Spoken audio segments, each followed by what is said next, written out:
ಪಕ್ಷಿಯವರು ಮತ್ತು ಎಲ್ಲ ಪದಾಧಿಕಾರಿಗಳು ಎಲ್ಲ ತಾಯಂದಿರು ಎಲ್ಲ ಈ ಚುನಾವಣೆ ಪ್ರಚಾರಕ್ಕೆ ಬಂದಾರ. ನಮ್ಮೆಲ್ಲರಿಗೂ ಕೂಡ ವಕೀಲ್ ಸಾಹೇಬರು ಬಂದಾರ, ನಮ್ಮ ಶಾಪುರವ್ರು ಬಂದಾರ, ಮತ್ತೆಲ್ಲ ಯಾರ್ದು ಹೆಸರಿಗೆ ಶ್ರಮಿಸಬೇಕು. ಎಲ್ಲರೂ ಕೂಡ ಇವತ್ತು ಪ್ರಚಾರ ಚಾಲನೆ ಮಾಡ್ತಾ ಇದ್ದು. ಬಿಜಾಪುರದಲ್ಲಿ 100 ಟಪಾಲ್ ಸಾಹೇಬರು ಬಂದಾರ, ಎಲ್ಲರೂ ಎಲ್ಲ ಬ್ಲಾಕ್ ಅಧ್ಯಕ್ಷರು ಕೂಡ ಬಂದಾರ, ಬಹಳಷ್ಟು ಮಂದಿ ಎಲ್ಲರೂ ಬಂದಾರ. ಎಲ್ಲರೂ ಹೆಸರು ತಗೊಳ್ಳಕ್ ಆಗುದಿಲ್ಲ, ಆದ್ರೆ ಎಲ್ಲರಿಗೂ ನಾನು ಸ್ವಾಗತವನ್ನು ಬಯಸ್ತಾ ಇವತ್ತು ಚಾಲನೆಯನ್ನು ಬಿಜಾಪುರ ನಗರದಲ್ಲಿ ಮಾಡ್ತಾ ಇದ್ದಾರೆ. ಅವರಿಗೆ ಒಂದು ಸನ್ಮಾನ ಮಾಡಿ ಅದು ಚಾಲನೆ ಮಾಡ್ಬೇಕಂತ ನಾವು ಎಲ್ಲರಲ್ಲಿ ಕಲ್ತ್ಕೊಳ್ತೀವಿ.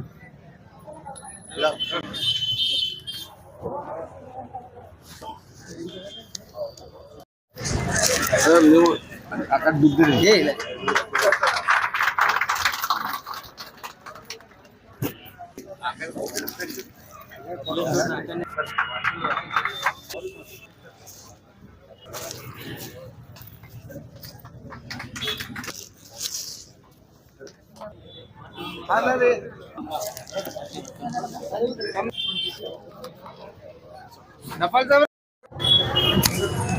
ಎಂಪಿ ಇಲೆಕ್ಷನ್ ಫಸ್ಟ್ ಪ್ರಚಾರ ಚಾಲೂ ಮಾಡ್ಲಿಕ್ಕೆ ನಂಬರ್ 32, 33, 34 ಇವತ್ತಿಂದ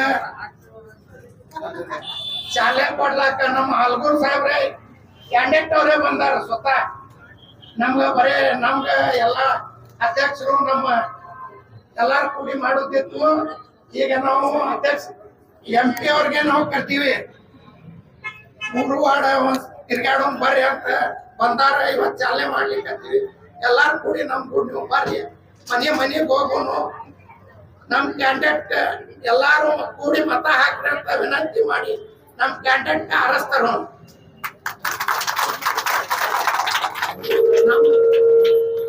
ಮುಂದಿನ 7ನೇ ತಾರೀಕು ಮೇ 7 ಎಲ್ಲಾರು ಕೂಡಿ ನಾವು ಮನೆಗೆ ಹೋಗಿ ಪ್ರಚಾರ ಮಾಡಿ ನಮ್ ಕ್ಯಾಂಡಿಡೇಟ್ ಸಲುವಾಗಿ ಮನವಿ ಮಾಡಿ ಆರಿಸ್ತಾರೋನು. ಮತ್ತು ನಮ್ಮ ಎಲ್ಲಾ ಗ್ಯಾರಂಟಿ 5 ಗ್ಯಾರಂಟಿ ಇನ್ನ 5 ಗ್ಯಾರಂಟಿ ಎಲ್ಲ ಮನೆ ತಿಳಿಸಿ ಎಲ್ಲಾರ್ಗ ವಿನಂತಿ ಮಾಡಿ ಮನವಿ ಮಾಡಿ ನಮ್ಮ ಹಲಗೂರು ಸಾಹೇಬ್ರಿಗೆ ವೋಟ್ ಹಾಕಿ ಅಂತ विनंती ಮಾಡಿ ಆರಿಸ್ತಾರಂತ ಮಾಡೋಣ। नमस्कार। के अभ्यर्थी डॉक्टर राजू आलगुर के इस इनके लिए चुनाव के लिए प्रचार किया जा रहा है। आज इनका चाले दिया जा रहा है। आज यहाँ पब्लिशर नाके से हमारे मेयर के ऑफिस से ये 32 और 33 का चुनाव इधर से शुरुआत किया जा रही है। मैं वहाँ के केबीसीसी लोगों से बहुत धन्यवाद कहता हूँ, क्योंकि ऐसा हमें कैंडिडेट पूछा है, इन्होंने ना जाति धर्म भेद भाव कोई नहीं करे।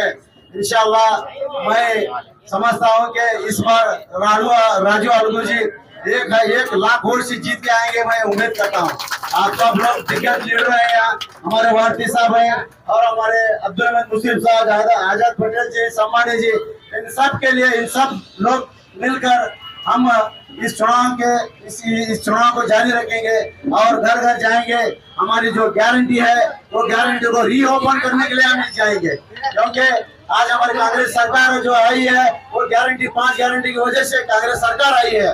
इसलिए इस बार भी हम हर घर जाके रीओपन करके वो गारंटी को ओपन करेंगे। फिर और एक बार हमारे जो राहुल गांधी जी और 5 गारंटी दिए हैं, वो भी गारंटी हम ओपन करेंगे इंशाअल्लाह ताला। 14 तारीख से हमें ये चुनाव के ये प्रचार करेंगे। आज ये शुरुआत है हमारे वार्डी मेयर के ऑफिस से। इतना कहते हुए मैं अपनी जगह लेता हूँ। जय कर्नाटक। ಎಲ್ಲ ಕಾಂಗ್ರೆಸ್ ಪಕ್ಷದ ಅಭಿಮಾನಿಗಳೇ, ತಾಯಂದಿರೇ, ಆತ್ಮೀಯರೇ, ಇವತ್ತು ದೇಶದಲ್ಲಿ ಒಂದು ನಿರ್ಣಾಯಕ ಚುನಾವಣೆ ಇದು. ಈ ಚುನಾವಣೆ ದೇಶದ ಭದ್ರ ಬುನಾದಿಯನ್ನ ಕರ್ತಕ್ಕಂಥ ಚುನಾವಣೆ. ಈ ರಾಷ್ಟ್ರವನ್ನ, ಪ್ರಜಾಪ್ರಭುತ್ವವನ್ನ ಪುನರ್ ಸ್ಥಾಪನೆ ಮಾಡಲಿಕ್ಕೆ ನಡೆದಂತ ಚುನಾವಣೆ. ಈ ಚುನಾವಣೆಯಲ್ಲಿ ತಮ್ಮ ಎಲ್ಲ ಭಾಗಿದಾರರು ಏನಿದೆ ಅತ್ಯಂತ ಮಹತ್ವದ್ದಾಗಿದೆ. ತಮ್ಮ ಮತದಾನವು ಕೂಡ ಅತ್ಯಂತ ಮಹತ್ವದ್ದಾಗಿದೆ. 2013ರಲ್ಲಿ 2023ರಲ್ಲಿ ನಮ್ಮ ಪಕ್ಷದ ನೇತಾರರಾಗಿರ್ತಕ್ಕಂಥ ರಾಹುಲ್ ಗಾಂಧೀಜಿಯವರು, ಸೋನಿಯಾ ಗಾಂಧಿ, ಪ್ರಿಯಾಂಕಾ ಗಾಂಧೀಜಿಯವರು, ಖರ್ಗೆ ಅವರು, ನಮ್ಮ ರಾಜ್ಯ ನಾಯಕರಾಗಿರ್ತಕ್ಕಂಥ ಸಿದ್ದರಾಮಯ್ಯ ಸಾಹೇಬರು, ಡಿ ಕೆ ಶಿವಕುಮಾರ್ ಸಾಹೇಬರು ನಿಮ್ಮ ರಾಜ್ಯ ಜನತೆಗೆ ಒಂದು ಒಪ್ಪಂದವನ್ನು ಮಾಡಿಕೊಂಡಿದ್ರು. ಈ ಸಲ ಚುನಾವಣೆಯನ್ನು ಗೆದ್ದ ಮೇಲೆ ಈ ರಾಜ್ಯದ ಜನರಿಗೆ ನಾವು 5 ಗ್ಯಾರಂಟಿಗಳನ್ನ ಕೊಡ್ತೇವೆ ಅಂತಕ್ಕಂಥದ್ದು. ಒಂದು ಅನ್ನ ಭಾಗ್ಯ, ಗೃಹಲಕ್ಷ್ಮಿ, ಗೃಹ ಜ್ಯೋತಿ, ಆಮೇಲೆ ಶಕ್ತಿ, ಆಮೇಲೆ ವಿದ್ಯಾನಿಧಿ ಅಂತಕ್ಕಂಥ ಯೋಜನೆಗಳು. ಈಗಾಗಲೇ ಕಳೆದ 9 ತಿಂಗಳಿಂದ ನಿಮ್ಗೆ 2,000 ರೂಪಾಯಿ ಬರ್ತಕ್ಕಂಥದ್ದು ಹಾಗೂ 5-10 ಕಿಲೋ ಅಕ್ಕಿಯನ್ನು ಕೊಡ್ತಕ್ಕಂಥದ್ದು, ಪುಕ್ಕಟೆ ಬಸ್ಸಿನ ಪ್ರವಾಸ ಮಾಡ್ತಕ್ಕಂಥದ್ದು, ಹೀಗೆ ಎಲ್ಲ ಕಾರ್ಯಕ್ರಮಗಳನ್ನ 9 ತಿಂಗಳಲ್ಲಿ ನಾವು ಅನುಷ್ಠಾನವನ್ನು ತಂದಿದ್ದೇವೆ. ದಯವಿಟ್ಟು ಇವತ್ತು ಈ ರೀತಿ ವಾಗ್ದಾನ ಮಾಡಿ ಅನುಷ್ಠಾನ ತಂದಿರ್ತಕ್ಕಂಥ ಸರ್ಕಾರ ಯಾವ್ದಾದ್ರು ಇದ್ರೆ ಅದು ಕಾಂಗ್ರೆಸ್ ಪಕ್ಷದ ಒಂದು ಸರ್ಕಾರ ಅಂತ ಹೇಳಿಕೆ ನಾನು ಬಯಸ್ತಾ ಇದ್ದೇನೆ. ಇವತ್ತು ರಾಷ್ಟ್ರೀಯ ಒಂದು ಏಕತೆ ಮತ್ತು ಅಖಂಡತೆ, ಪ್ರಜಾಪ್ರಭುತ್ವದ ಉಳಿವಿಗಾಗಿ, ಸಂವಿಧಾನದ ಉಳಿವಿಗಾಗಿ ಈ ಒಂದು ಚುನಾವಣೆ ಮಹತ್ವದಾಗಿದೆ. ತಾವೆಲ್ಲ ಮೇ 7ನೇ ತಾರೀಕಿಗೆ ನಡೀತಕ್ಕಂಥ ಚುನಾವಣೆ ನಾವು ಕಾಂಗ್ರೆಸ್ ಪಕ್ಷದ ಅಭ್ಯರ್ಥಿ ಆಗಿರ್ತಕ್ಕಂಥ ನನ್ನನ್ನ ತಮ್ಮ ಅಮೂಲ್ಯವಾಗಿರ್ತಕ್ಕಂಥ ಮತಗಳನ್ನ ಒಂದು ಲಕ್ಷಾಂತರ ಮತಗಳಿಂದ ಪ್ರಚಂಡ ಬಹುಮತದಿಂದ ಆರಿಸಿ ತರಬೇಕಾಗಿ ತಮ್ಮೆಲ್ಲರೂ ಕೂಡ ನಮ್ರತೆಯಿಂದ ವಿನಂತಿಯನ್ನು ಮಾಡ್ತೇನೆ. ಜಯ ಕರ್ನಾಟಕ, ಜಯ ಭಾರತ. ಚುನಾವಣೆ ಪ್ರಯುಕ್ತ ಈಗಾಗಲೇ ನಮ್ಮ ಕ್ಯಾಂಡಿಡೇಟು ರಾಜು ಸಾಹೇಬರು ಹೇಳಿದ್ದಾರೆ. ನಾವು ಅವರಿಗೆ ಆಶ್ವಾಸನೆ ಏನು ಕೊಡೋದ್ರೆ ಸಿಟಿ ಬಿಜಾಪುರ ನಗರದಿಂದ ಎಲ್ಲ ವಾರ್ಡ್ಗಳಲ್ಲಿ ನಾವು 35 ವಾರ್ಡ್ಗಳಲ್ಲಿ ತಿರುಗಾಡಿ ಮನೆ ತಿರುಗಾಡಿ ನಮ್ಮೇನು 5 ಗ್ಯಾರಂಟಿ ಅದಾವ, ಗ್ಯಾರಂಟಿ ಮುಖಾಂತರ ಜನರಿಗೆ ಮನಸ್ಸು ಗೆದ್ದ ನಾವೆಲ್ಲರಿಗೆ ಓಟ್ ಹಾಕಿಸ್ಕೊಟ್ಟು ಓಟ್ ಹಾಕಿಸಿ ನಿಮ್ಗೆ MP ಮಾಡಿ ನಾವು ಲೋಕಸಭಾಗೆ ಕಳಿಸ್ತೀವಿ ಅಂತ ಈ ಸಂದರ್ಭದಲ್ಲಿ ಹೇಳಿದ್ದಾರೆ. ಅದಲ್ಲದೆ ನಮ್ಗೆ ಹೋಗಿದೆ ಯಾವ ರೀತಿ ಇಲ್ಲಿ ನಗರದಲ್ಲಿ ಎಲ್ಲ ಕೆಲಸ ಅಸ್ತವ್ಯಸ್ತ ಆಗಿದೆ ಮತ್ತು ನಮ್ಮ MP ಇದ್ರೆ ಏನ್ ನಮ್ ಕೆಲಸ ಮಾಡ್ಲಿಕ್ಕೆ ಸಾಧ್ಯ ಇದೆ ಅನ್ನೋದು ತಮ್ಮೆಲ್ಲರಿಗೂ ಗೊತ್ತಿದೆ. ಯಾಕಂದ್ರೆ ಕಾಂಗ್ರೆಸ್ ಪಕ್ಷ ಒಂದೇ ಪಕ್ಷ, ಎಲ್ಲಾ ಸಮಾಜಕ್ಕೆ ಎಲ್ಲರಿಗೂ ತೋರ್ಗಿಸಿ ಹೋಗುವಂತ ಪಕ್ಷ ಅಂದ್ರೆ ಕಾಂಗ್ರೆಸ್ ಪಕ್ಷ. ಮತ್ತು ನಮ್ ಕ್ಯಾಂಡಿಡೇಟ್ ಎಲ್ಲಾ ಸಮಾಜ ವರ್ಗದ ಕ್ಯಾಂಡಿಡೇಟ್ ಅದಾರ, ಯಾವುದೇ ವರ್ಗ ಸಮಾಜಕ್ಕೆ ಸೀಮಿತ ಅಲ್ಲ. ಈಗಾಗಲೇ ಬಿಜಾಪುರ ಜಿಲ್ಲಾಗೆ ನಮ್ದು ಅಧ್ಯಕ್ಷರಾಗಿ ಬಹಳಷ್ಟು ಕೆಲಸ ಮಾಡಿದ್ದಾರೆ, ಶಾಸಕರಾಗಿ ಕೆಲಸ ಮಾಡಿದ್ದಾರೆ. ಬಹಳಷ್ಟು ಎಲ್ಲ ಸಮಾಜದ ವರ್ಗದವರು ತೋರ್ಗಿಸಿ ಹೋಗೋರದಾರ. ಒಂದು ಜಿಲ್ಲಾಧ್ಯಕ್ಷ ಅಂದ್ರೆ ಎಲ್ಲರಿಗೂ ತೋರುವಂತ ಶಕ್ತಿ ಇದ್ದವ್ರಿಗೆ ಮಾತ್ರ ಜಿಲ್ಲಾಧ್ಯಕ್ಷ ಆಗ್ತಾರೆ ಅಂತ ನಾವು ತಿಳ್ಕೋಬೇಕು. ಯಾಕಂದ್ರೆ ನಾವು ನಮ್ಮ ಒಂದೊಂದು ವೋಟ್ ಬಹಳ ಇಂಪಾರ್ಟೆಂಟ್ ಇದೆ. ಒಂದೊಂದು ವೋಟ್ ಸಿಕ್ಕ ನಾವು ನಮ್ಮ ಏರಿಯಾನಲ್ಲಿ ಅಷ್ಟೇ ಅಲ್ಲ, ನಮ್ಮ ಅಕ್ಕಪಕ್ಕದಲ್ಲಿ ಊರಾಗ ನಮ್ಮ ಸಂಬಂಧಿಕರು ಇರ್ತಾರೆ, ನಮ್ಮ ಬೀಗರು ಇರ್ತಾರೆ, ಅವ್ರ ಫೋನ್ ಮುಖಾಂತರ ಮಾಡಿ ನಾವು ಹೇಳ್ಬೇಕು, ನಮ್ಮ ವೋಟ್ ಹಾಕಿಸ್ಬೇಕು. ಯಾಕಂದ್ರೆ ನಮ್ಮ ಸಂವಿಧಾನ ಬಳಸ್ಬೇಕಾದ್ರೆ ನಾವು ಇಲ್ಲ ನಾವು ಪಕ್ಷಕ್ಕೆ ನಾವು ತಗೊಂಡ್ಬರ್ಬೇಕಾಗುತ್ತೆ. ಒಂದ್ ವೇಳೆ ಏನಾದ್ರೂ ನಾವು ಇದಕ್ಕ ಕೆಲಸ ತಪ್ಪು ಮಾಡಿದ್ವಿ ಅಂದ್ರೆ ನಮ್ಮ ಸಂವಿಧಾನಕ್ಕೆ ಚೇಂಜ್ ಮಾಡುವಂತ ಕೆಲಸ ಅವರು ಷಡ್ಯಂತ್ರ ಮಾಡ್ತಿದ್ದಾರೆ. ನಮ್ಮ ದೇಶದಲ್ಲಿ ನಾವು ಆರಾಮಿರ್ಬೇಕು, ಎಲ್ಲ ಚೆನ್ನಾಗಿರ್ಬೇಕಂದ್ರೆ ಎಲ್ಲಾ ಸಮಾಜಕ್ಕೆ ತಗೊಂಡು ಹೋಗೋದಂದ್ರೆ ಒಂದು ಕಾಂಗ್ರೆಸ್ ಪಕ್ಷ. ಇಲ್ಲಿ ಮಾಡಿದಂತ ನೀರಿನ ಸಮಸ್ಯೆ ಏನಿತ್ತು, MP ಪಾಟೀಲ್ ಸಾಹೇಬ್ರ ಯಾವ ರೀತಿ ನಮ್ಮ ಸಿಟಿಗೆ ನೀರ್ ಮಾಡ್ಕೊಡ್ತಿದ್ದಾರೆ ಅಂತ ತಾವು ಮರಿಬಾರ್ದು. ಯಾಕಂದ್ರೆ ಪೂರಾ ಬೇಗಂ ತಲಾವ್ ಎಲ್ಲ ಪೂರಾ ನೀರು ಇದ್ದಿಲ್ಲ, ಅಲ್ಲಿ ಅಕ್ವಾಡಕ್ಲಿಂದ ಸುಮಾರು 7 ಕೋಟಿ ರೂಪಾಯಿ ಖರ್ಚು ಮಾಡಿ ನಮ್ಮ ಜನರಿಗೆ ನೀರು ಕೊಡುವಂತ ಕೆಲಸ ಮಾಡಿದ್ರೆ ಕಾಂಗ್ರೆಸ್ ಪಕ್ಷದವ್ರು ಮಾಡಿದ್ರೆ MP ಪಾಟೀಲ್ ಸಾಹೇಬ್ರು ಮಾಡಿದ್ದಾರೆ. ಅದರಿಂದ ನಾವೆಲ್ಲ ತಿಳ್ಕೋಬೇಕು, ನಮ್ಗೆಲ್ಲ ಕೆಲಸ ಏನೇನು ಆಗಿದ್ದಿಲ್ಲ ಎಲ್ಲಾ ಕೆಲಸವನ್ನು ಮಾಡ್ತಾ ಇದ್ವು. ನಾವೆಲ್ಲರೂ ತಮ್ಮ ಅಮೂಲ್ಯವಾದ ಓಟನ್ನು ಇಟ್ಟು ನಾವು ಕಾಂಗ್ರೆಸ್ ಪಕ್ಷಕ್ಕೆ ಹಾಕಿ ರಾಜು ಸಾಹೇಬ್ರಿಗೆ MP ಮಾಡಿ ನಾವು ಬಿಜಾಪುರದಿಂದ ಕಳಿಸ್ಬೇಕಾಗಿದೆ. ನಾವೆಲ್ಲರೂ ಕೂಡಿ ಒಂದು ಒಕ್ಕಟ್ಟಿನಿಂದ ಎಲ್ಲಾ ಸಮಾಜದವ್ರು ತೋರ್ಗಿಸಿ ಓಟ್ ಹಾಕುವ ಕೆಲಸ ನಮ್ ಜವಾಬ್ದಾರಿ ಅದ. ನಾವೆಲ್ಲರೂ ಕೂಡಿ ಮಾಡೋಣ ಅಂತ ಹೇಳಿ ಅದೇ ತರ ನಾವು ಮಾಡೋಣ ಅಂತ ಹೇಳಿ ಈಗ ಹೆಚ್ಚು ಅಲ್ಲಿ ಮಾಡಿದ್ವಿ. ನಾವು ಈಗ ಮೊದಲ ಹೋಗಿ ಹೋಗಿ ನಾವೆಲ್ಲರೂ ಪಾದಯಾತ್ರೆ ಮುಖಾಂತರ ಮಾಡೋಣ ಅಂತ ನಮ್ಮೆಲ್ಲರಿಗೆ ಮನವಿ ಮಾಡಿಕೊಟ್ಟು ನಾವೆಲ್ಲರೂ ನಮ್ ಜೊತೆಲಿ ಸಾಥ್ ಕೊಟ್ಟು ನಮ್ ಕಾಂಗ್ರೆಸ್ ಪಕ್ಷಕ್ಕೆ ಗೆಲ್ಲಿಸ್ಬೇಕು. ಇಡೀ ಕರ್ನಾಟಕ ಬಹಳಷ್ಟು ಕಾಂಗ್ರೆಸ್ ಪಕ್ಷದ MP ಆಗ್ತದೆ. ಈ ಸಲ MP ಮಾಡಿ ನಮ್ಮ ದೇಶದಾಗ ನಮ್ ಕಾಂಗ್ರೆಸ್ ಪಕ್ಷದ ಗ್ರಾಮೀಣ ಮೋದಿ ಉತ್ಸಾಹ ಕೊಡೋದಂತ ಹೇಳಿ ನಾವು ಖರೀದಿ ಮಾಡುವುದು ಅವಶ್ಯಕತೆ ಇಲ್ಲ. ನಾವು ವೋಟ್ ಅನ್ನು ಚಲಾಯಿಸಿ ಅವ್ರಿಗೆ ಎಲ್ಲ ನಾವು ಕೊಡಾಕ ಸಾಧ್ಯ ಇಲ್ಲ ಅಂತ ಹೇಳಿ ತಮ್ಮೆಲ್ಲರಿಗೂ ಮನವಿ ಮಾಡಿದ್ವಿ. ನಾವೆಲ್ಲರೂ ನೋಡು ಮುಖಾಂತರ ಮೊದಲು ಮಕ್ಕಳ ಸರ್ ಗುಡಿಗೆ ನಾವು ಸಾಥ್ ಕೊಡ್ಬೇಕು, ತಾವೆಲ್ಲರೂ ಆಶೀರ್ವಾದ ಮಾಡ್ಬೇಕು, ನಮ್ಮಲ್ಲಿ ಮನವಿ ಮಾಡ್ಬೇಕು. ಯಾರು ಮಾತು ಮುಗಿಸ್ತೀನಿ. ಜೈ ಹಿಂದ್, ಜೈ ಕರ್ನಾಟಕ.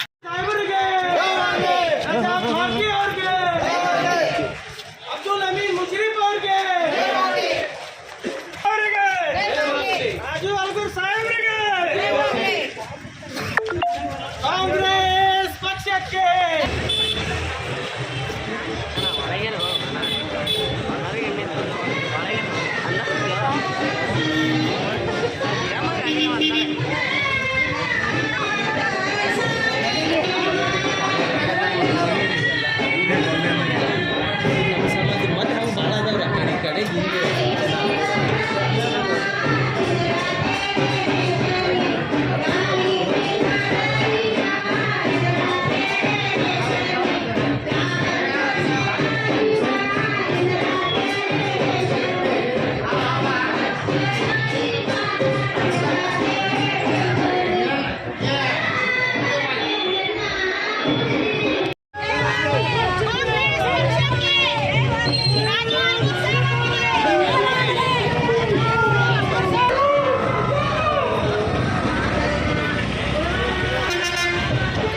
ಸಾಹೇಬರಿಗೆ ಎಂ.ಬಿ. ಪಾಟೀಲ್ ಅವರಿಗೆ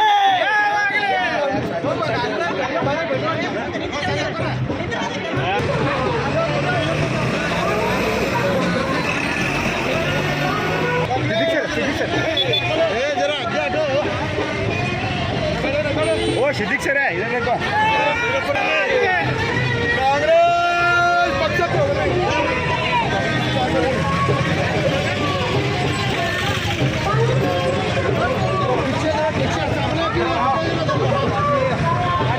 राजू सर हाँ बराबर है सारा काम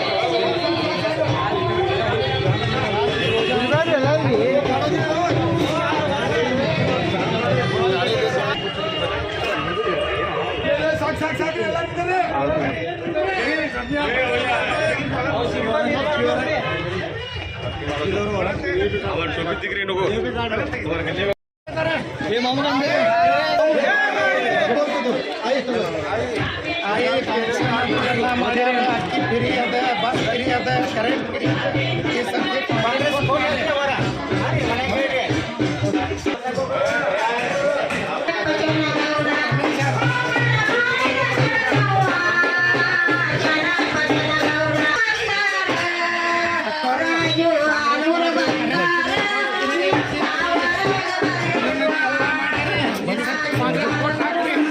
ಗ್ಯಾರಂಟಿ ನೋಡ್ರಿ ಅಕ್ಕಿ ಭಾಗ್ಯ ಪೆನ್ಷನ್ ಮತ್ತ ಇದು की भाग रहे हो नहीं चावल फ्री तुम्हारा पेंशन है बस फ्री करेंट फ्री बच्चा सीखने साल फ्री करे और आते बार 1 लाख रजा देता बरस के दो खेल रहे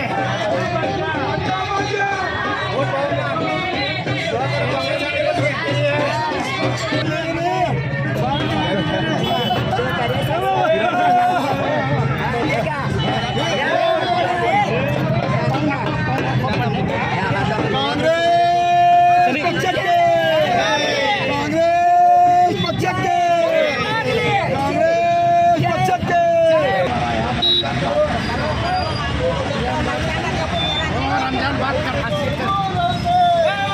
बस फ्री है पेंशन फ्री है करेंट फ्री है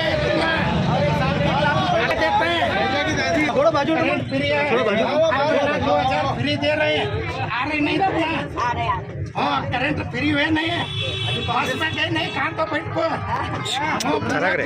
रुपए भी आता हमारी सरकार है तो और 1 लाख रुपए देते हैं तुमने साल को हाँ साल को आगे चलो जुमना बस फ्री है 2000 रुपए आ रहे नहीं तुमने वो तुम्हें करो वो रेशन कार्ड ले चेक करो आते हैं करेंट तो फ्री आ रहे नहीं चावल फ्री आ रहे हैं 170 रुपए में आ रहा आप तुमना आते इस बार हमारी सरकार है तो 1 रुपए और औरत को 1 लाख रुपए देते हैं एक भाई को दुआ करो हाँ ಪಕ್ಷಕ್ಕೆ ಕಾಂಗ್ರೆಸ್ ಪಕ್ಷಕ್ಕೆ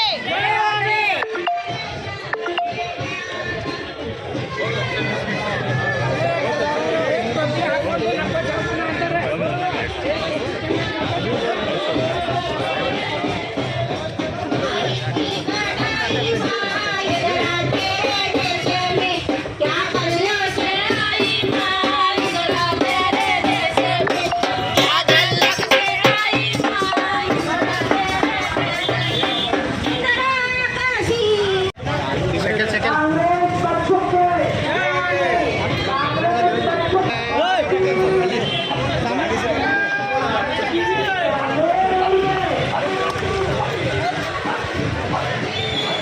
आज बीजापुर शहर में वार्ड नंबर 32 और 33, 34 के वार्डों में आज इलेक्शन प्रचार का चालने दिए। इस मौके पर हमारे शहर के मशहूर और मारूफ जो कांग्रेस के एमएलए अब्दुल हमीद मुश्रिफ साहब और एमपी कैंडिडेट राजू अलगुर साहब, टपाल साहब, हमारे पाटिल गनियार साहब और हमारे अशफाक मंगोली साहब और हमारे कर्पूर मठ साहब और दीगर महिला अध्यक्ष तुंगल मैडम और आरती शाहपुर, हमारे अल्ताफ पिडगी, चंदू शेट्टी साहब और जितने भी हमारे कांग्रेस के मुखंड हैं सब मिला के आज तीनों वार्डों में पैदल चलते हुए घर घर को जाकर एक मता याचना किए हैं।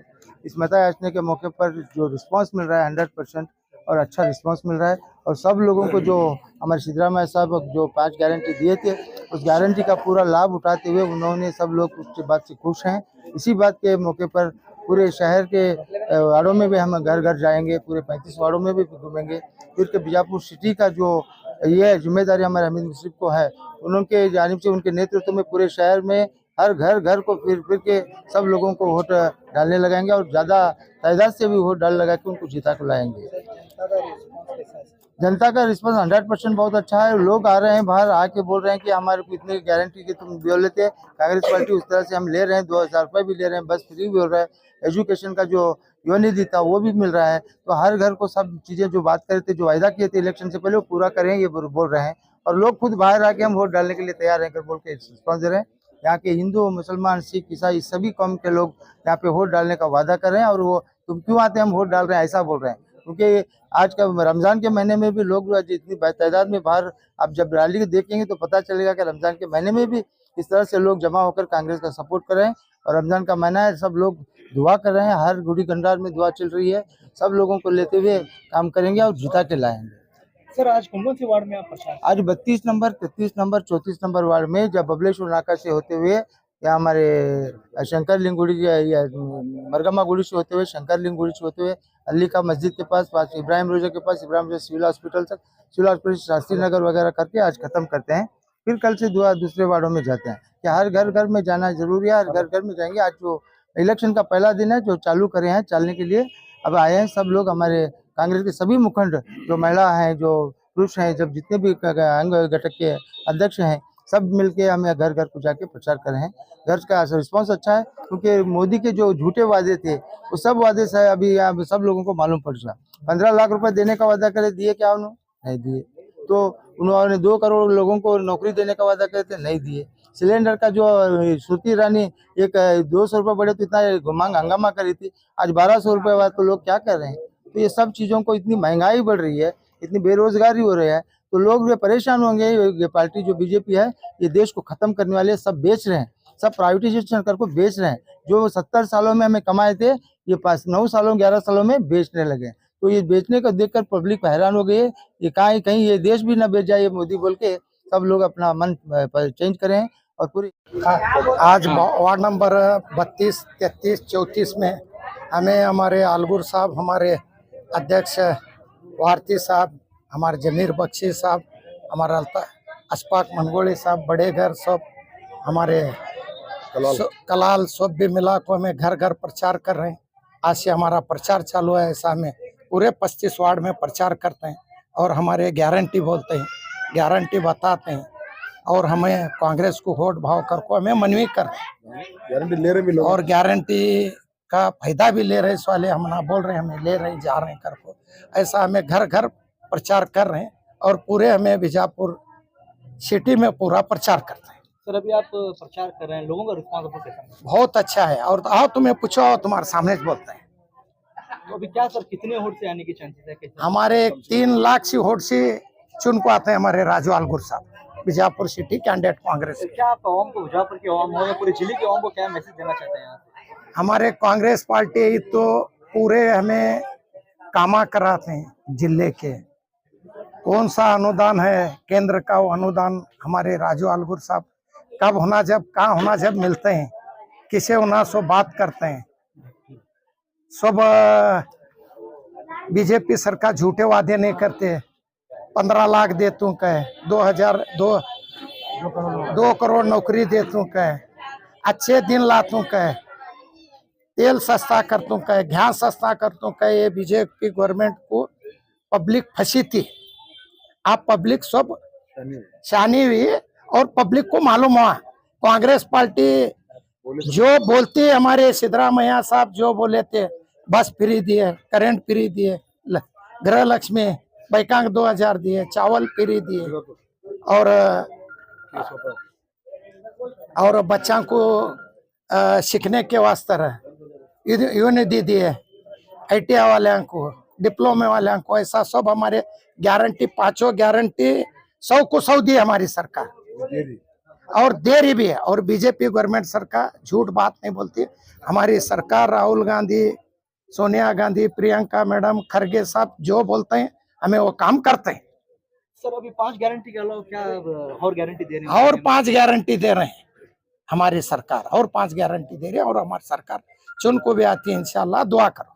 लेकिन यहाँ के बीजापुर के जो बीजेपी अभ्यर्थी हैं वो कह रहे हैं कि मैं 1 वोट की होना होता मैं जीत कर आऊंगा, कह रहे हैं, इस पर आप क्या कहेंगे? उन्होंने बोलते हैं हमारी कांग्रेस पार्टी, उनके क्या काम है, क्या बीजेपी वाले क्या भी 15 लाख रुपए दिए क्या तुमने आए क्या भी है? अच्छे दिन काला धन लाए क्या? अच्छे दिन आए क्या तुम्हारे? तुमने आज पूछते आई क्या अच्छे दिन तुम्हारे? हमारे सिद्धरामैया साहब 5 गारंटी दिए थे, 5 गारंटी ऑलरेडी दे रहे हैं। सर राजू अलगूर को वोट क्यों दे लो, एक सवाल पैदा होता है। राजू अलगूर साहब उन्होंने ऑलरेडी MLA हो को 2 बार MLA चुन का, उन्होंने काम करते हैं, केंद्र से अनुदान लाते हैं, सब करते हैं। ಇವ್ರು ಕೊಟ್ಟಿದ್ದೇ 4-5 ಕೊಟ್ಟಿದ್ದಾರೆ ಟಾರ್ಗೆಟ್. ಜನ ಈಗ ಅರ್ಜಿ ನೋಡ್ರಿ, ಒಂದು ತಾಲೂಕೊಳಗೆ ಒಬ್ಬ MLA ಅಂದ್ರೆ ಒಂದು 500 1000 ಅರ್ಜಿ ಬಂದಿರ್ತಾವ. ಇವ್ರು ಕೊಡು ಅನುದಾನ 2 ಬೋರ್ವೆಲ್ಗೆ ಅಥವಾ 3 ಬೋರ್ವೆಲ್ಗೆ ಆದಷ್ಟು ಕೊಟ್ಟಾಗ ಅಲ್ಲಿ ಸಂಬಂಧಪಟ್ಟಂತ MLAಗಳು ಯಾರಿಗಂತ ಅವರು ಶಿಫಾರಸ್ ಮಾಡಬೇಕು? ಒಬ್ಬರಲ್ಲಿ ಶಿಫಾರಸ್ ಮಾಡಿದ್ರೆ ಅಲ್ಲಿ 400 ಮಂದಿ ಬೈತಾರ ಅವ್ರಿಗೆ. ಇಲ್ಲಪ್ಪ ಈ ಸಲ 100 ಮಾಡಿದೀನಿ, ಮುಂದಿನ ಸಲ 100 ಮಾಡ್ತೀವಿ ಪ್ರಶ್ನೆನೇ ಇಲ್ಲ ಅಲ್ಲಿ. ಯಾಕಂದ್ರೆ ಇವರೇ 3 ಅದಾವು, ಅವು 3 ಕೊಳ್ಳಾರಂತ ಪರಿಸ್ಥಿತಿ ಅದಾವ. ಸಾಕಷ್ಟು ಭಾರತೀಯ ಜನತಾ ಪಕ್ಷದ MLAಗಳು ಲೆಟರ್ ಬರ್ದಾರ, ಸರ್ ದಯಮಾಡಿ ಮಾನ್ಯ ಮುಖ್ಯಮಂತ್ರಿಗಳೇ ನೀವು ಕೊಟ್ಟಂತ ಈ 3 ಬೋರ್ವೆಲ್ ಏನಂದಲ್ಲ ಇದನ್ನ ವಾಪಸ್ ನೀವೇ ವಿಡ್ರಾಲ್ ಮಾಡ್ಕೋರಿ, ನೀವು ಬೇಕಾದವ್ರಿಗೆ ಕೊಟ್ಬಿಡ್ರಿ, ನಮಗೆ ಕೊಡಬೇಡ್ರಿ. ಯಾಕಂದ್ರೆ ನಾವಿಲ್ಲಿ 3 ಜನರಿಗೆ ಕೊಡೋದ್ರಿಂದ ಇನ್ನು 300 ಜನ ನಮಗೆ ಮನೆ ಮುಂದೆ ಗಲಾಟೆ ಮಾಡುವಂತ ಪರಿಸ್ಥಿತಿ ಇದೆ. ಸೊ ಹಂಗಾಗಿ ಸಾಕಷ್ಟು ಭಾರತೀಯ ಜನತಾ ಪಕ್ಷದ ಏನು ಕಾರ್ಯಗಳು ಇದ್ದು, ಇವತ್ತು ಹಾಸ್ಟೆಲ್ ತಗೊಳ್ರಿ, ಮೊರಾರ್ಜಿ ದೇಸಾಯಿ ಹಾಸ್ಟೆಲ್ಗಳಿಗೆ ಭಾರತೀಯ ಜನತಾ ಪಕ್ಷದ ಸರ್ಕಾರ ಇದ್ದಾಗ 500 ಕೋಟಿ ರೂಪಾಯಿಗಳನ್ನ ಕೊಟ್ಟಿದ್ದಾರೆ ಹಾಸ್ಟೆಲ್ಗಳ ಅಭಿವೃದ್ಧಿಗೆ ಮತ್ತು ಹೊಸ ಹಾಸ್ಟೆಲ್ಗಳಿಗೆ. ಇವತ್ತು ನಿಮ್ಮ 1 ವರ್ಷದ ಸರ್ಕಾರದಲ್ಲಿ ಹೇಳ್ರಿ, ಮೊರಾರ್ಜಿ ದೇಸಾಯಿ ಸ್ಕೂಲಿಗೆ ನೀವು ಎಷ್ಟು ಕೊಟ್ಟಿದ್ದೀರಿ ಹಣ ಅಂತ ಹೇಳಿ? 100 ರೂಪಾಯಿ ಕೊಟ್ಟಿದ್ರು, ಏನು 10,000 ಕೊಟ್ಟಿದ್ರು? ನಿಮ್ಮ ಯೋಜನೆಗಳು, ನೀವು ಹೊಸ ಯೋಜನೆಗಳು ಮಾಡಿದಕ್ಕೆ ನಮ್ಗೇನು ತಕರಾರಿಲ್ಲ. ನೀವು ಸರ್ಕಾರದ ಎಲ್ಲಾ ಸಾಲಗಳನ್ನು ಮಾಡ್ಕೊಂಡು ಬೇರೆ ಬೇರೆ ಯೋಜನೆಗಳನ್ನ ಯೂಸ್ ಮಾಡ್ಕೋತೀರಾ, ಅದು ನಿಮ್ ಕೆಪಾಸಿಟಿ, ಅದು ನೀವು ಸಂಗ್ರಹಣೆ ಮಾಡ್ಕೊಳ್ಳೋದು ಯಾವ ರೀತಿ ಅಂತ ನೀವು ಮೊದಲು ವಿಚಾರ ಮಾಡ್ಕೊಂಡು ಎಲ್ಲ ನೀವು ಘೋಷಣೆ ಮಾಡ್ಬೇಕಾಗಿತ್ತು. ನಾವು ಯೋಜನೆಗಳು ಘೋಷಣೆ ಮಾಡಿ ಅಂತ ಹೇಳಿ ನಮಗೆ ಇಲ್ಲಿ ದುಡ್ಡು ಸಾಲ್ತಾ ಇಲ್ಲ ಅಂತ ಹೇಳಿ ನಾವು ದಲಿತರ ಹಣನ ಯಾಕೆ ದುರ್ಬಳಕೆ ಮಾಡ್ಕೊತಾ ಇದ್ರೆ ನನ್ನ ಪ್ರಶ್ನೆ ಅಷ್ಟೇ. ಇಲ್ಲಿವರೆಗೆ ಈ 1 ವರ್ಷದಲ್ಲಿ ಒಂದು SC/ST ಹಾಸ್ಟೆಲ್ಗಳಿಗೆ ಸರಿಯಾಗಿ ಅನುದಾನ ಬರ್ತಾ ಇಲ್ಲ, ಬೋರ್ವೆಲ್ಗಳು ವೈಯಕ್ತಿಕವಾದಂತ ಸಾಲ ಸಿಗ್ತಾ ಇಲ್ಲ. ಮಾತು ಎತ್ತಿದ್ರೆ ಸುಳ್ಳು. ಮೊನ್ನೆ 2 ತಿಂಗಳ ಹಿಂದೆನೆ ಸಮಾವೇಶ ಮಾಡಿದ್ರು ಚಿತ್ರದುರ್ಗದಲ್ಲಿ. ಇವೆಲ್ಲ ಸುಳ್ಳು ಸಮಾವೇಶಗಳು ಮಾಡಿ ಸುಳ್ಳು ಜನರಿಗೆ ಹಾದಿ ತರಿಸುವಂತ ಕೆಲಸ ಮಾಡಬಾರ್ದು. ದಲಿತರು ಎಚ್ಚೆತ್ತಾರ. ಈ ಮೊದಲಿನ ತರ ಏನು ಅಷ್ಟ ಹಿಂದೆ ಉಳಿದಿಲ್ಲ ದಲಿತರು. ಸಾಕಷ್ಟು ಜನ ಏನು ಶೈಕ್ಷಣಿಕವಾಗಿ ಮುಂದುವರೆದಾರ. ನೀವು ಮಾಡುವಂತ ಕಾರ್ಯಗಳು ಪ್ರತಿನಿತ್ಯ ನೋಡ್ತಾ ಇದಾರ, ಆಲೋಗ್ತಾ ಇದಾರ. ಈ ಬರುವಂತ ಚುನಾವಣೆ ಒಳಗೆ ನಿಮಗೆ ಸರಿಯಾದ ಪಾಠ ಕಲಿಸ್ತಾರ ಅಂತ ಹೇಳಕ್ ಇಷ್ಟಪಡ್ತೀನಿ. ಸರ್, ಈಗ ಅಂಬೇಡ್ಕರ್ ಅನ್ಯಾಯ ಹೇಳಿದ್ರಿ, ಕಾಂಗ್ರೆಸ್ನಿಂದ ನಿಮಗ ಅನ್ಯಾಯ ಹೇಳ್ತಾ ಇಲ್ಲ, ಯಾವ್ದ್ರಿ? ನೀವು ಟಿಕೆಟ್ ಆಕಾಂಕ್ಷಿ ಆಗಿದ್ರಿ. ಹೌದು, ಆಕಾಂಕ್ಷಿ ಆಗಿದ್ರಿ. ನಿಮ್ಮ ಅನ್ಯಾಯ ಆಗಿಲ್ಲ ನೋಡ್ರಿ, ಪಾರ್ಟಿ ಡಿಸಿಷನ್ ಅದು. ನಾನು ಆಕಾಂಕ್ಷಿ ಆಗಿದ್ದೆ. ನಾನು 2023 ನಾನು ನಾಗಠಾಣ ವಿಧಾನಸಭಾದಿಂದ ಆಕಾಂಕ್ಷಿ ಆಗಿದ್ದೆ. ನನ್ನ ಹಣೆ ಬರ ಸರಿ ಇಲ್ಲ ಅಥವಾ ನನ್ನ ಗೆಲುವು ಸ್ವಲ್ಪ ಮುಂದೆ ಹೋಗಿರ್ಬೇಕಂತ ಭಾವಿಸ್ತೀನಿ. ಪಾರ್ಟಿ ಡಿಸಿಷನ್ ಇದು ಫೈನಲ್ ಅಲ್ಲ. ನಾನು ಆಕಾಂಕ್ಷಿ ನಾನು ಮಿನಿಸ್ಟರ್ ಆಗ್ಬೇಕು, ನಾನು CM ಆಗ್ಬೇಕಂತ ಆಸೆ ಇರ್ತದ. ನಾನು ಟಿಕೆಟ್ ಸಿಗ್ಲಿಕ್ಕೆ ಏನಾಗ್ತದೆ? ನಾನು ಸುಮ್ಮನೆ ಸಾಮಾನ್ಯ ಕಾರ್ಯಕರ್ತ. ನಾನು ಮೊದಲು ಹೇಳಿದ್ದೀನಿ, ಅದ್ರ ಬಗ್ಗೆ ಸ್ಪಷ್ಟೀಕರಣ ಕೊಟ್ಟಿದ್ದೀನಿ. ನಾನು ಒಬ್ಬ ಸಾಮಾನ್ಯ ಕಾರ್ಯಕರ್ತನಾಗಿ ಭಾರತೀಯ ಜನತಾ ಪಕ್ಷಕ್ಕೆ ಸೇರ್ಪಡೆ ಆಗಿದ್ದೀನಿ. ಸಾಮಾನ್ಯ ಕಾರ್ಯಕರ್ತೆಯಾಗಿ ಕೆಲಸ ಮಾಡ್ತೀನಿ. ಈಗ ಮೊನ್ನೆ ನನಗೆ ಒಂದು ನಾನು ಕೆಲಸ ಮಾಡ್ತೀನಿ ಅಂತ ಹೇಳಿ ನನಗೆ ನಂಬಿ ಒಂದು ಉಪಾಧ್ಯಕ್ಷ ಸ್ಥಾನ ಕೊಟ್ಟಿದ್ದಾರೆ. ಇದನ್ನ ನಾನು ನನ್ನ ಕಡೆಯಿಂದ ಎಷ್ಟು ಸಾಧ್ಯ ಆಗ್ತದೆ ಅಷ್ಟು ನಾನು ಕೆಲಸ ಮಾಡ್ಕೊಂಡು ಹೋಗ್ತೀನಿ.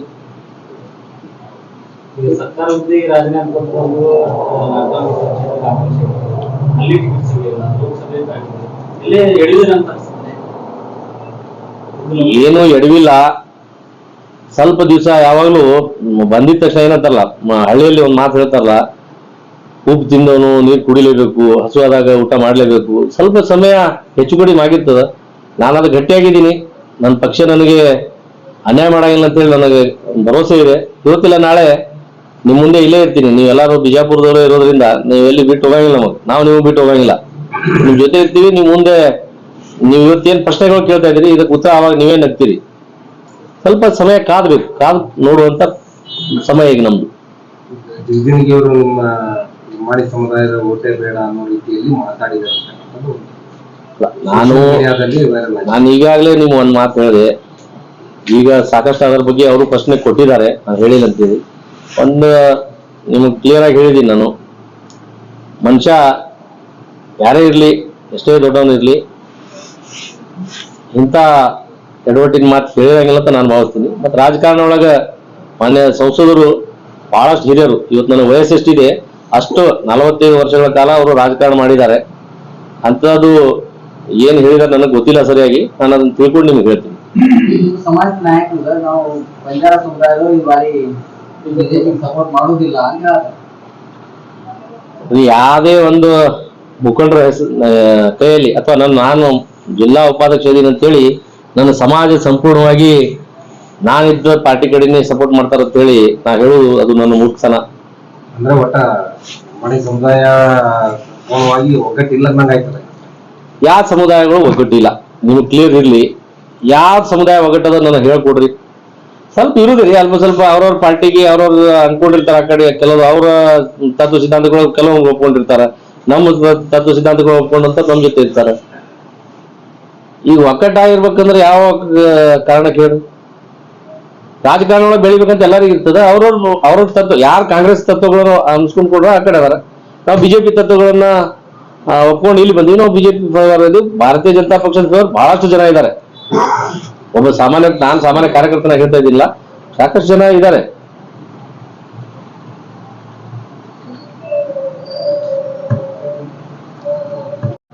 ಮೊದಲನೇದಾಗಿ ಕರ್ನಾಟಕ ರಾಜ್ಯದ ಬಿಜಾಪುರ ಜಿಲ್ಲೆಯ ಎಲ್ಲ ಪತ್ರಿಕಾ ಮಾಧ್ಯಮ ಸಹೋದ್ಯೋಗಿ ಮಿತ್ರರಿಗೆ ನಮಸ್ಕಾರಗಳನ್ನು ಸಲ್ಲಿಸ್ತಾ,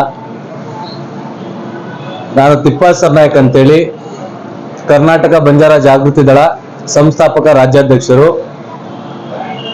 ಈಗಾಗಲೇ ಕರ್ನಾಟಕ ರಾಜ್ಯಾದ್ಯಂತ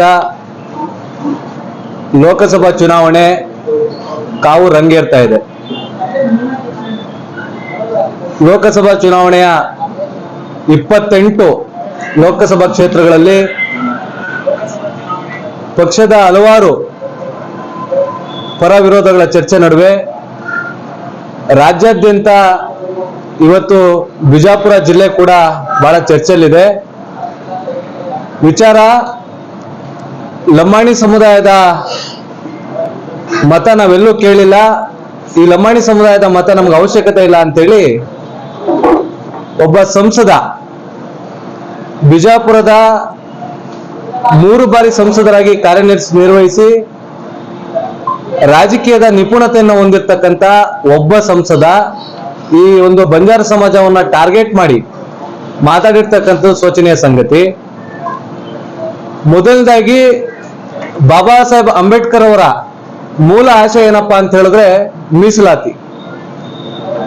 ಶೋಷಿತ, ಅಸಂಘಟಿತ, ದಮನಿತ, ದಲಿತ ಸಮುದಾಯಗಳಲ್ಲಿ ಒಂದಾದಂತ ಬಂಜಾರ ಸಮುದಾಯ ಇವತ್ತು ಆರ್ಥಿಕವಾಗಿ, ಸಾಮಾಜಿಕವಾಗಿ, ಶೈಕ್ಷಣಿಕವಾಗಿ ಹಿಂದುಳಿದಿರ್ತಕ್ಕಂಥ ಸಮುದಾಯ.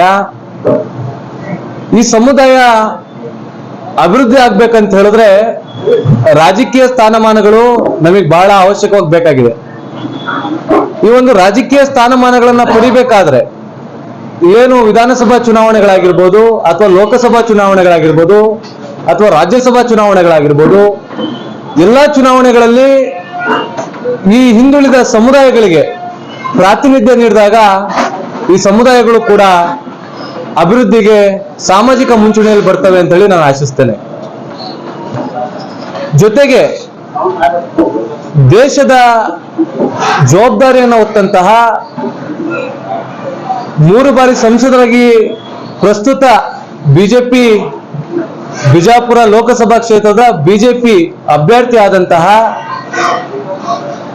ಒಬ್ಬ ಜವಾಬ್ದಾರಿಯುತ ನಾಗರಿಕನಾಗಿ ವರ್ತನೆ ಮಾಡಬೇಕಾದಂತಹ ಈ ಬಿಜಾಪುರದ ಸಂಸದ ರಮೇಶ್ ಜಿಗಜಿಣಗಿ ಅಂತಕ್ಕಂಥ ಇಲ್ಲಿನ ಸಂಸದರು ತಮ್ಮ ಭರಪೂರದ ರೂಪುರೇಷೆಯನ್ನ ತೋರಿಸ್ಬೇಕಾದ್ರೆ ಈ ಭಾಗದ ಬಂಜಾರ ಸಮಾಜದ ಒಬ್ಬ ಮುಖಂಡರು ಬಿಜೆಪಿ ಪಕ್ಷದ ಆಕಾಂಕ್ಷಿ ಆಗಿದ್ರು. ಅವರು ಪಕ್ಷಕ್ಕೆ ಟಿಕೆಟ್ ಕೇಳ್ತಾ ಇದ್ದಾರೆ ಅಂತ ಹೇಳಿ ತಮ್ಮೆಲ್ಲ ಮಾಧ್ಯಮದವರು ಆ ಸಂಸದರನ್ನ ಪ್ರಶ್ನೆ ಮಾಡ್ತಾರೆ. ಪ್ರಶ್ನೆ ಮಾಡಿದಂತ ಸಂದರ್ಭದಲ್ಲಿ ಆ ಸಂಸದರು ಒಂದು ಮಾತನ್ನ ಹೇಳ್ತಾರೆ,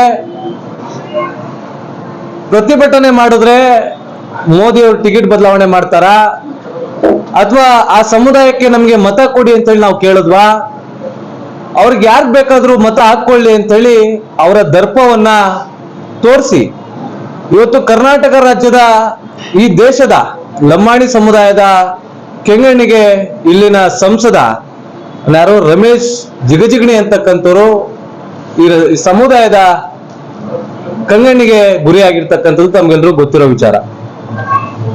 ಇದನ್ನ ನಾವು ನೋಡ್ತಾ ಹೋದಾಗ ಒಬ್ಬ ಸಂಸದನಾಗಿ ರಾಜಕೀಯ ಸ್ಥಾನಮಾನವನ್ನು ಪಡೆದು ಇವರ ವರ್ತನೆ, ಅವರ ಮಾಧ್ಯಮದ ಮುಂದೆ ಅವ್ರು ಕೊಟ್ಟಂತ ಹೇಳಿಕೆ ಯಾವ ರೀತಿ ಇತ್ತಪ್ಪ ಅಂತ ಹೇಳಿದ್ರೆ, ಈ ಲಂಬಾಣಿ ಸಮುದಾಯದ ಮತಗಳು ಇವ್ರು ತಗೊಂಡೇ ಇಲ್ಲ. ಅವರು 3 ಬಾರಿ ಸಂಸದರಾಗಿ, ಶಾಸಕರಾಗಿ, ಸಚಿವರಾಗಿ ಎಲ್ಲ ಕೆಲಸ ನಿರ್ವಹಿಸಿದಾಗ ಲಂಬಾಣಿ ಸಮುದಾಯ ಅವರಿಗೆ ಮತನೇ ನೀಡಿಲ್ಲ ಅನ್ನೋ ರೀತಿ ಅವರ ದರ್ಪವನ್ನ ತಮ್ಮ ಮಾಧ್ಯಮದ ಮುಂದೆ ಪ್ರದರ್ಶನ ಮಾಡಿದ್ದಾರೆ. ಅದು ತಾವೇ ಎಲ್ಲ ನಿಮ್ಮ ಮಾಧ್ಯಮದ ಮುಂದೆ ತಾವೇ ಎಲ್ಲರೂ ಕೂಡ ಅದನ್ನ ಪ್ರಸಾರ ಮಾಡಿದ್ದೀರಿ. ಅವರ ಮೊದಲನೇ ಪ್ರಶ್ನೆ ಏನಾಗಿತ್ತಪ್ಪ ಅಂತ ಹೇಳಿದ್ರೆ, ಪ್ರತಿಭಟನೆಯಿಂದ ಟಿಕೆಟ್ ಬದಲಾವಣೆ ಮಾಡ್ಲಿಕ್ಕೆ ಆಗ್ತದಾ